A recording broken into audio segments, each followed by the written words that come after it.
The second prize goes to Alicia Simply from Longtra. Alicia, ikutin prakti betul-betul, gadon kesal ketujuhlah pemare akan disebut. The eldest participant.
Oh, 71. So I'm just 6 months older than the statehood.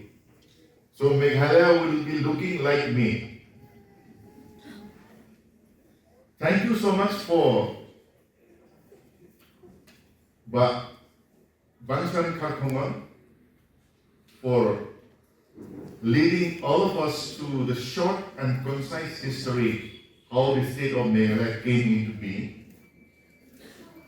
In fact, whomever I met, the senior citizens who were there during this movement for the statehood, they said that there were many issues that were boiling. Smoke was coming out, but it was not catching fire until the Assam Language Act came into being, when it was made compulsory that everyone should study in Assamese, everyone should speak in Assamese, the official language should be Assamese. That was the boiling point that led all this movement for the statehood. Of course, there are other issues involved along with that. And thank you for the Deputy Commissioner, Sri Baranwal. I think I got the pronunciation correct. And all the ADCs, officers, all invited members and guests. And thank you to Konkan children for this beautiful song that we all heard. Our forefathers wanted a separate state. We got it. We want our culture and identity to survive. We are on the job. Had it been that Meghalaya is still under Assam, I think none of us will be able to speak English fluently like the way we can do now, because the medium of communication in schools will be in Assamese. Whenever I meet friends from Assam, except for those who go for English medium schools, most of them, they really appreciate people coming from Meghalaya. Be it Garo Hills, Khas Hills, Chanka Hills, all of us can speak, if not very fluent, at least a working knowledge of English. This is because even if I have to speak with my Garo friends, I have no alternative. Either I go with Hindi or I go with English. It makes the communication gap between our tribes so difficult to understand each other that we are bound to learn the second language, which is common. So the issue in front of us now is, should we dance today? Should we rejoice? Should we smile? I say yes. Has development come to the state of Meghalaya? Yes. A few years back we didn't have 4-lane, now we have the 4-lane. Just the other day there was a truck that got spoiled just in Sumer, and I was told that many were stuck for about 2 hours on the road. Imagine if this 4-lane was not there, and on a daily basis we have to commute on a 2-lane, I think life would be put to the test. But thank God, development has come in all spheres. The question is, has it come to our satisfaction? The answer will be no. We have a long way to go to improve. We have a long way to dedicate our time and our capabilities to change the lives of our people in the state. If our DC asked me, Doctor, what would be that one thing that you would like to change on this statehood day? My answer will be, let us change our work culture. He has started it by mentioning that we should do something with the responsibilities that we have. I will give you an example. Whenever I call people for some labor work in my place, I'm supposed to get 8 hours out of them. I think I'm right with that, no? 8 hours of work for one daily wage. Our work culture has gone to such an extent that they will come at 9:30. By the time they start working, he'll be dead.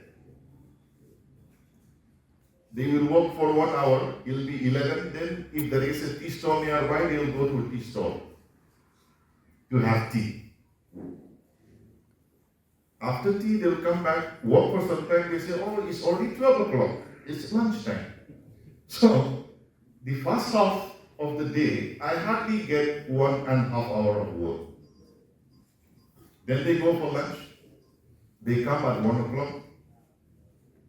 They will work up to 2. Then they say, it's time to have some kwai and some biri.